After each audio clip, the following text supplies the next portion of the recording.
नमस्कार दोस्तों, आज मैं सेमेस्टर 1 सेशन 24 से 28 के मेजर माइनर और आईडीसी विषय के सिलेबस के बारे में आप लोगों से डिस्कशन करने जा रहा हूँ। और आप सभी जानते हैं कि आप लोगों का अभी वर्तमान में इंटरनल एग्जाम भी चल रहा है। तो सबसे पहले आइए हम आगे बढ़ते हैं और देखते हैं मेजर का क्या सब्जेक्ट है और कम समय में कैसे आप अच्छे से तैयारी करिएगा और तैयारी करने के बाद परीक्षा में किस तरह आपको प्रश्न लिखना है और कितने अच्छे अंक प्राप्त करना है। इसके लिए सबसे पहले बेसिक नॉलेज में आपको सिलेबस की जानकारी होनी चाहिए। तो चलिए हम आज आपको बताते हैं सेमेस्टर 1 के मेजर के सब्जेक्ट। इसमें सबसे पहले जैसे ही नई शिक्षा नीति चालू हुआ तो हम सभी जानते हैं कि नई शिक्षा नीति में 4 साल का स्नातक हो गया, जिसमें सेमेस्टर 1 से लेके और सेमेस्टर 8 तक जो है सभी विषय का अलग अलग सिलेबस बटा हुआ है। जिसमें हम प्रथम सेमेस्टर में मेजर के बारे में हम डिस्कशन करने जा रहे हैं। इसमें सबसे पहले आपको यह देखना है कि इसमें 5 यूनिट आपको पढ़ना होगा। जितने भी मेजर वाले बच्चे हैं उनको 5 यूनिट पढ़ना है और उसमें सबसे पहला यूनिट है आहार एवं पोषण, फूड एंड न्यूट्रिशन के बारे में। इसमें आपको यह देखना है कि इसका क्या इंट्रोडक्शन है, क्या परिचय है, आहार का क्या परिचय होता है, पोषण का क्या इतिहास होता है, उसका क्या परिभाषा है। तो इसमें आप इसको पढ़िएगा। फिर इसके बाद इसका आहार का क्या काम है उसके बारे में आपको पढ़ना है। फिर संतुलित आहार की क्या अवधारणा है, फिर पोषण की स्थिति और उसका हम वर्गीकरण कैसे करते हैं, और कुपोषण क्या है, फिर उसके बारे में पढ़ते हैं। और एग्जाम में प्रायः आपको क्वेश्चन इससे रहता ही है और इसे 10 नंबर का क्वेश्चन जो है फिक्स है सिलेबस से, जिसमें कि प्रायः कभी कभी पूछता है पोषण कुपोषण में भी अंतर। तो इस तरह हम इसमें कुपोषण है, उसका प्रकार है, कारण है और उसका उपचार के बारे में पढ़ेंगे। फिर आहार आयोजन यानी कि मील प्लानिंग कैसे करते हैं उसके बारे में हम पढ़ते हैं। आहार योजना को प्रभावित करने वाले क्या क्या कारक होते हैं उसके बारे में हम पढ़ेंगे। और क्या खाद्य विनिमय सूची है, खाद्य पिरामिड है, इसके बारे में पढ़ेंगे। तो यह आपका इकाई 1 का हो गया। फिर जब हम इसमें आगे बढ़ते हैं तो इसमें इकाई 2 है। इसमें आपको विभिन्न खाद्य समूह की मूल अवधारणा, संगठन, वर्गीकरण, पोषक मूल्य एवं पाक कला में क्या उसका भूमिका है, इसके बारे में हम अध्ययन करेंगे। यानी कि जो डिफरेंट फूड ग्रुप है उसके क्या उसका कंपोजिशन है, क्लासिफिकेशन है, उसका पोषक मूल्य कैसे हम निकालते हैं उसके बारे में। तो इसमें आपको मुख्य टॉपिक जो है जैसे कि अनाज एवं अनाज उत्पादन, दाल एवं फलिया के बारे में पढ़ना है, फल एवं सब्जियां, नमक, चीनी और गुड़, मेवे, तेल एवं तिलहन के बारे में पढ़ना है, दुग्ध एवं दुग्ध निर्मित पदार्थ जैसे कि खोआ है। उसके बाद फिर विभिन्न तरह के दुग्ध निर्मित पदार्थ है उसके बारे में आप पढ़िएगा। विस्तृत से हम आगे पढ़ाएंगे विषय वाइज। फिर अंडे है, मांस है, मुर्गी है, मछली है, इस सब का बारे में आपको पूछा जाएगा। और प्राय एग्जाम में 1-2 क्वेश्चन इससे शॉर्ट या लॉन्ग में रहता ही है, जो मांस, मछली एवं अंडा का पोषक मूल्य ज्ञात करिए। यह प्रायः क्वेश्चन जो है यह कॉमन क्वेश्चन है, चाहे शॉर्ट या लॉन्ग में आपको रहेगा ही इससे। फिर मसाले के बारे में रहता है, मसाले का क्या उपयोग है एग्जाम में, मसाले का क्या महत्व है, इसका गुण दोष के बारे में भी प्रायः एग्जाम में रहता है। तो इस तरह हम यह यूनिट 2 यानी कि इकाई 2 के बारे में हम सिलेबस में पढ़ेंगे। बस यह आपको ध्यान रखना है, कोई विषय कोई हार्ड नहीं है।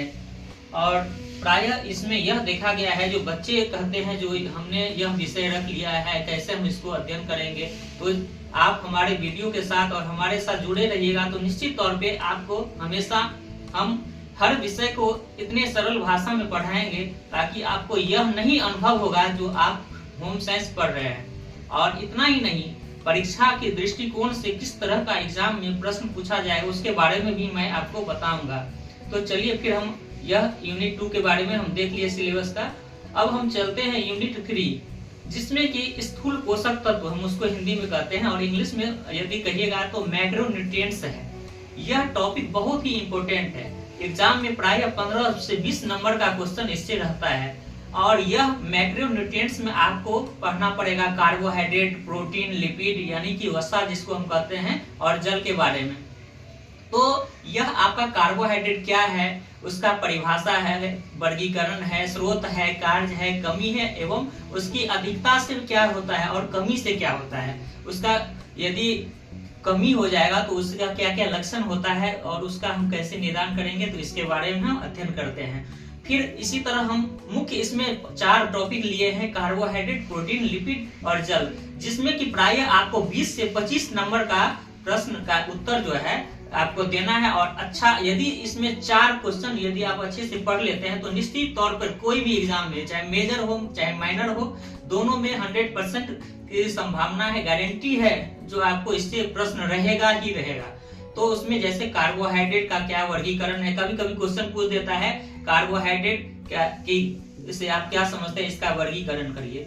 प्रोटीन से क्या समझते हैं, प्रोटीन की कमी से क्या प्रभाव होता है, तो इस तरह का प्रश्न इसमें आता है। वसा की से क्या समझते हैं, वसा की अधिकता से कौन सी बीमारी होती है, जैसे कि बहुत सारे होता है, मोटापा है। तो इस तरह इसमें 100%, जैसे जल का हमारे जीवन में क्या महत्व है, इस तरह का प्रश्न आते हैं एग्जाम में। और 100% है, यदि यह 4 टॉपिक यह जो 4 टॉपिक है इसको आप अच्छे से पढ़ लेते हैं तो 100% क्वेश्चन आपको नहीं छूटेगा एग्जाम में। यदि आप क्लास करते हैं, क्लास में आते हैं, तो उसमें भी मैंने एग्जाम से 2 महीना पहले सिलेबस खत्म कर देते हैं बच्चे को, ताकि उसको कोई भी प्रश्न किसी भी एंगल से पूछे तो नहीं छूटे।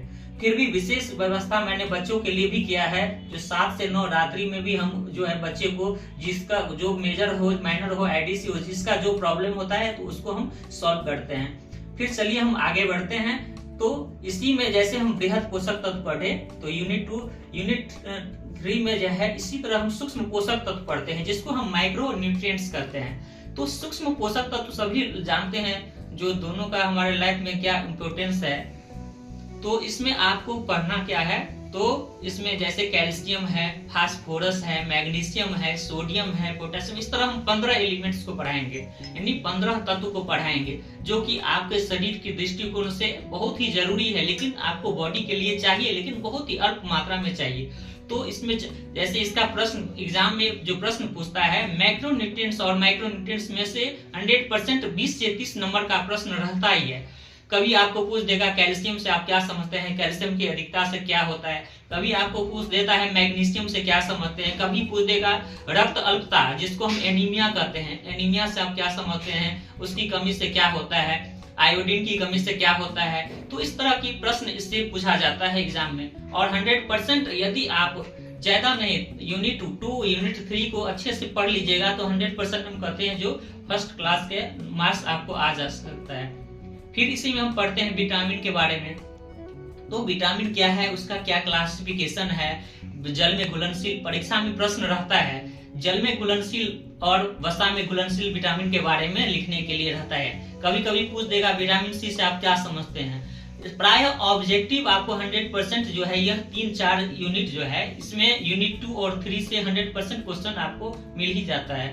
तो फिर आपको जैसे कि हम इसमें पढ़ते हैं विटामिन में भी इसका क्या क्लासिफिकेशन है, क्या कंपोजिशन है, क्या विटामिन की कमी से कौन सी रोग हो जाता है, तो इस तरह का। फिर वसा में घुलनशील विटामिन के बारे में रहता है। फिर पानी में घुलनशील विटामिन क्या है, यानी कि इसमें पानी में घुलनशील विटामिन जैसे कि बी कॉम्प्लेक्स है विटामिन, थायमिन है, राइबोफ्लोविन है, नियासिन है, पायराडिक्सिन है, यानी कि जिसको हम विटामिन B6 कहते हैं। फिर फॉलिक एसिड के बारे में पढ़ते हैं, यानी कि ये एग्जाम में क्वेश्चन इससे बहुत सारा तो 3-4 क्वेश्चन टकराएगा, लेकिन बेसिक जानकारी के लिए आपको रहना चाहिए। प्रायः सभी कहते हैं, हम लोग देखते हैं, यह जो मनुष्य में यह अवधारणा हो गई है कि कोई किसी के पास में आप यह कहिए जो गृह विज्ञान से पढ़ रहे हैं, तो वह उसके पास में हंसी, सबसे प्रथम हंसी आ जाएगी। लेकिन हम उनको यह कहते हैं जो आप किस विषय के हैं, उस विषय का भी चैप्टर को हम पढ़ाते हैं होम साइंस में। आप सिंपल एक मैनेजमेंट पढ़ाते हैं, सपोज करिए आप मैनेजमेंट पढ़ाते हैं, तो मैं होम साइंस में मैनेजमेंट को भी पढ़ाता हूँ। आप कहते हैं जो हम बायोकेमिस्ट्री पढ़ाते हैं, तो हम कहते हैं जो हम फूड एंड न्यूट्रिशन में भी बायोकेमिस्ट्री पढ़ाते हैं। ये सब क्या है, बायोकेमिस्ट्री का प्रोटीन है, ये सब बायोलॉजी का ही पार्ट है ना। तो इस तरह इसको हम देखते हैं। तो ज्यादा नहीं, आप जो है यूनिट 2 और यूनिट 3 को अच्छे से पढ़ लीजिए, और प्राय यूनिट 1 के भी बारे में हम बताए हैं। फिर हम चलते हैं आगे, यूनिट 4 पे को देख ही लिए हम, यूनिट 3 को देख लिए हैं। फिर हम आगे बढ़ते हैं तो मेथड ऑफ कुकिंग है, यानी कि भोजन पकाने की विधियां। तो भोजन पकाने की विधियां, इसके बारे में हम देखते हैं। भोजन पकाने से क्या लाभ है, उसका जो है जो नम तापे हम कैसे बनाते हैं भोजन, फिर उसका उबालते कैसे हैं, धीमी आंच पे कैसे पकाते हैं, भाप के द्वारा हम कैसे पकाते हैं, दाब के द्वारा जिसको हम प्रेशर कुकिंग मेथड कहते हैं, उससे हम कैसे बढ़ाते हैं माने भोजन पकाते हैं। फिर जो है खाना पकाने का क्या क्या माध्यम होना चाहिए, तो इस तरह इसमें हम पढ़ते हैं। फिर इसमें हम खमीरीकरण के बारे में भी कुछ देख लेंगे। फिर अंकुरण की, यानी कि आपका जो बेसिक सिलेबस जो है, यह समझिए जो बहुत सोच समझ के इस सिलेबस को तैयार किया गया है, ताकि इन फ्यूचर जो है आपको किसी भी तरह की कोई प्रॉब्लम नहीं हो। तो इस तरह हम जो है सो आगे बढ़ते हैं। तो चलिए, इस तरह हमने मेजर के सब्जेक्ट को देख लिया। इसी तरह माइनर वाले को भी जो है इसमें से 4 यूनिट पढ़ना होगा। मेजर जो है, जिसका एमजेसी होम साइंस है या मेजर है, उनको तो यह 5 यूनिट पढ़ना है। लेकिन एमआईसी जिसका होम साइंस है, उसका भी सेम सिलेबस है, उनको 4 यूनिट पढ़ना होगा। तो चलिए हम इस सिलेबस को देख ले। लेकिन अब यह समझिए जो एग्जाम में किस तरह की प्रश्न रहता है। तो एग्जाम में जो पूछा जाएगा, तो सर्वप्रथम जो हम यूनिवर्सिटी जो एग्जाम लेती है, तो 70 नंबर का रहता है, जिसमें कि 3 ग्रुप में क्वेश्चन रहेगा। ग्रुप ए कंपलसरी रहता है, जिसमें कि 10 ऑब्जेक्टिव रहता है 20 नंबर का, वो कंपलसरी है, वो 10 ऑब्जेक्टिव आराम से आप बना सकते हैं। फिर ग्रुप बी में हम आते हैं, 100 टाइप क्वेश्चन लिखना रहता है, जो कि वह 4 क्वेश्चन आपको लिखना है। 5 टोटल 6 क्वेश्चन रहता है उसमें, जिसमें कि कोई 4 क्वेश्चन को आप अच्छे से बनाइए, और 4 क्वेश्चन यानी कि 5 नंबर का एक क्वेश्चन है, तो वह 20 नंबर हो गया। तो कितना हो गया, 40 मार्क्स हो गया। फिर ग्रुप सी में आइएगा, तो उसमें कोई 5 क्वेश्चन रहता है कुल, जिस 5 क्वेश्चन में आपको अच्छे से कोई 3 क्वेश्चन को टच करना है, यानी कि 3 क्वेश्चन को अच्छे से लिखना है, और एक क्वेश्चन का 10 मार्क्स है, यानी कि 3 क्वेश्चन लिखते हैं तो आपको 30 मार्क्स आती है। तो यह आपका जो है ग्रुप ए, बी और सी 3 पार्ट में प्रश्न पूछा जाता है। और सभी बच्चे यह ध्यान रखिएगा, जो हर पार्ट को अच्छे से आप कवर करिएगा, आंसर लिखिएगा। यह कितने बच्चे होते हैं जो ग्रुप ए का ऑब्जेक्टिव बना के छोड़ देते हैं, कितने बच्चे ऐसे होते हैं जो शॉर्ट क्वेश्चन लिख दिए और लॉन्ग को छोड़ दिए। लेकिन माइंड में आप ये सेट करके जाइए, जो ऑब्जेक्टिव पे ज्यादा माइंड नहीं लगाना है। पहले जैसे ही प्रश्न मिले तो कोशिश करिए जो लॉन्ग आंसर जो है 30 नंबर का लिखना है, यानी 10 नंबर का एक है, उसको अच्छे से लिखिए और पॉइंट वाइज लिखिए। और क्वेश्चन परीक्षा में आप लोग लिखते हैं, प्रायः देखा जाता है जो किताबी भाषा में लिख देते हैं या गेस पेपर पूरा उठा के लिख देते हैं, उसको अपने भाषा में लिखिए। और अपने भाषा में लिखने का सबसे सरल तरीका है, जो भी विषय के बारे में पूछा गया है उसके बारे में 2-4 लाइन जो है इंट्रोडक्शन दे दीजिए, परिचय के, यानी कि उसको भूमिका के रूप में लिखिए। भूमिका को लिख दिए, फिर डिफिनीशन लिखिए, डिफिनीशन आप लिख दिए, फिर उसका क्या गुण है उसके बारे में लिखिए, गुण के बारे में लिख दिए तो फिर उसका क्या गुण है उसको लिखिए। और इस तरह लास्ट में जो है 1 लाइन या 2 लाइन आप निष्कर्षतः इस प्रकार हम कह सकते हैं। सपोज करें जैसे हम प्रोटीन के बारे में पढ़े, तो प्रोटीन अगर जो एग्जाम में आपको पूछ देता है प्रोटीन से आप क्या समझते हैं, इनके गुण एवं दोषों का वर्णन करिए, तो सबसे पहले भूमिका में आप प्रोटीन का हिस्ट्री लिख दीजिएगा 2-4 लाइन। प्रोटीन क्या है, इसकी कमी से क्या होता है, उसको इंट्रोडक्शन के रूप में लिख दीजिएगा। फिर उसका जो विस्तृत रूप में उसका 1-2 लाइन परिभाषा लिखिए अच्छे से, फिर उसकी विशेषता को लिखिए, फिर उसका क्या कमी से क्या होता है, उसकी अधिकता से क्या होता है, यदि कमी से हो जाएगा तो कौन कौन से ऐसे रोग है उसकी कमी को दूर करता है प्रोटीन लेने से, तो इस सब को लिखते हैं। फिर इस तरह जब आगे बढ़ते हैं तो लास्ट में निष्कर्ष पर लिख दीजिए। इस प्रकार हम कह सकते हैं कि प्रोटीन हमारे लिए जो है बहुत ही जरूरी है, और हमारे जीवन में जो है प्रोटीन का बहुत ही ज्यादा महत्व है। यह जो है वृद्धि और विकास के क्रम को निरंतर बनाए रखता है। तो इस तरह आप यह देखिए, जो एग्जाम आपको मैंने पहले ही बता दिया, जो CIA जो होता है 30 नंबर का आपको इंटरनल देना होता है। प्राय बच्चे क्या करते हैं तो इस एग्जाम को छोड़ देते हैं, लेकिन इस एग्जाम को आपको छोड़ना नहीं है, क्योंकि यह आप माइंड सेट कर लीजिए, जो 4 साल BA करना है, 4 साल में आपको 8 सेमेस्टर का एग्जाम देना है।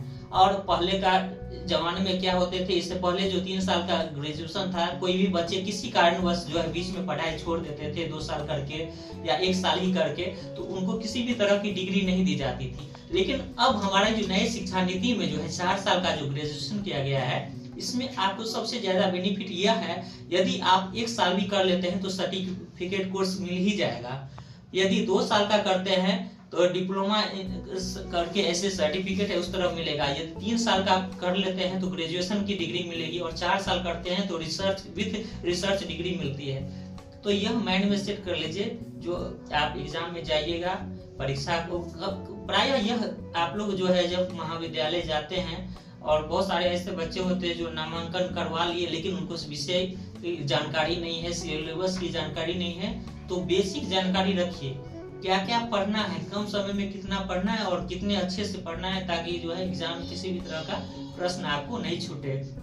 तो मैं यह इसलिए कह रहा हूँ बार बार, जो 30 नंबर का जो CIA होता है, जिसको हम आप लोग प्रायः हम देखते हैं जो क्लास में लिया जाता है एग्जाम, कंटिन्यूअस इंटरनल असेसमेंट जिसको हम कहते हैं, सभी विषय के लिए, चाहे मेजर हो, माइनर हो, IDC है, सभी के लिए अनिवार्य है। जिसमें क्या है 15 नंबर आप 1 मिड सेमेस्टर रिटेन में लिखते हैं, यानी कि 15 नंबर का जो आंसर लिखते हैं कॉपी पे, वो 15 नंबर का, जैसे अभी हाल फिलहाल में इंटरनल एग्जाम प्रायः सभी महाविद्यालय में हो रही होगी, और अपने मिथिला यूनिवर्सिटी में भी डेट निर्धारित कर दिया गया है, जो 11 तारीख से 15 तारीख 11 से 18 के बीच में लेना है एग्जाम। तो उसमें प्रायः यह देखा जाता है, जो 15 नंबर का जो आप रिटेन लिखिएगा, 10 नंबर आपका असाइनमेंट है, क्यूज है, सेमिनार है, प्रेजेंटेशन है, उस पर 10 मार्क्स है, और 5 मार्क्स है आप क्लास जो रेगुलर आते हैं, तो रेगुलर बच्चे को 5 में 5 मार्क्स रहता ही है प्रायः सभी विषय के। तो इस तरह आपका ये 30 नंबर हो गया। और यह एक बात और माइंड में सेट कर लीजिए, जितने भी प्रैक्टिकल विषय है वह 200 का है।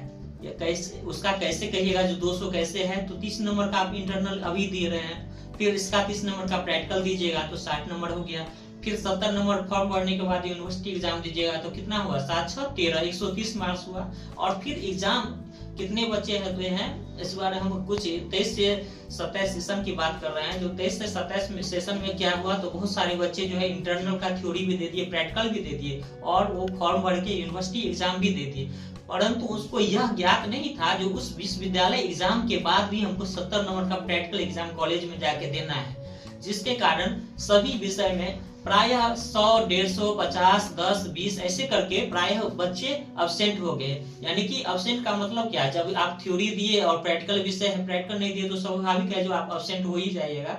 तो इसीलिए वो लोग अनुत्तीर्ण हो गए, और वो लोग जो है सो हाल फिलहाल में फर्स्ट सेमेस्टर के साथ एग्जाम देंगे, फिर से उनको वही प्रक्रिया अपनानी पड़ेगी। इसलिए आप लोग यह ध्यान रखिए, जो 30 नंबर का जो हम CIA एग्जाम दे रहे हैं, तो जितने भी प्रैक्टिकल विषय है उनको 2 बार एग्जाम देना है, 30 नंबर का थ्योरी भी और 30 नंबर का प्रैक्टिकल भी। फिर उसके बाद जो है 70 नंबर का फॉर्म भरने के बाद आप एग्जाम दीजिएगा यूनिवर्सिटी का, जहाँ पे भी सेंटर हो वहाँ जाके। फिर उसके बाद फिर यूनिवर्सिटी डेट निकालती है यूनिवर्सिटी प्रैक्टिकल लेने का, वो भी 70 नंबर का होता है। तो प्रायः प्रैक्टिकल विषय आपका 200 का हो जाता है, और नॉन प्रैक्टिकल विषय जितने भी है वह 100 का होता है। इस बात को हमेशा ध्यान रखिएगा। और चलिए फिर हम आगे मिलते हैं। हम आप लोगों को शुभकामना देते हैं जो अच्छे मार्क्स से और अच्छी तरह से तैयारी करिए, ताकि एग्जाम की दृष्टिकोण से अच्छा प्रदर्शन कर सके। यह नहीं है सिर्फ हमको डिग्री लेना ही मायने नहीं रखता है। यदि आप डिग्री लेते हैं, और यदि डिग्री सिर्फ क्या है, एक तरह का कागज का टुकड़ा है, यदि आपके पास में नॉलेज नहीं रहेगा तो आप इन फ्यूचर अपने बच्चे को कैसे बताइएगा। कभी पूछ देंगे आपके बच्चे या कोई अभिभावक जो क्या पढ़ते हो, क्या सिलेबस है यह बताओ, तो आप उसको समझा सकते हैं अच्छे से, ताकि यह नहीं कोई कहे जो कि यह इन्होंने जो है इतनी बड़ी डिग्री ले ली है और इनको आता कुछ भी नहीं है। इसलिए प्यारे प्यारे बच्चों, मैं आप लोगों से नम्र निवेदन करता हूं, जो आप लोग नियमित रूप से अभ्यास करिए, प्रश्नों का सिलेबस की जानकारी रखिए, समय समय पर एग्जाम दीजिए, वर्ग निश्चित रूप से आइए, ताकि आपको जो है किसी भी तरह की असुविधा नहीं हो। चलिए इसी के साथ हम अभी इसको समाप्त कर रहे हैं, और फिर हम नेक्स्ट में IDC वाले यानी कि MDC जिसको हम कहते हैं, उसका सिलेबस के बारे में नेक्स्ट वीडियो में हम चर्चा करेंगे। और यदि जो बच्चे नहीं लाइक किए हैं तो वो लाइक कर दीजिएगा वीडियो को, जो नहीं शेयर किए हैं वो शेयर करिएगा, और सब्सक्राइब भी करिएगा, ताकि हमसे जुड़े रहिएगा तो बेसिक रूप से जुड़े रहिएगा, यानी जमीन से आप जुड़े रहिएगा। चलिए धन्यवाद।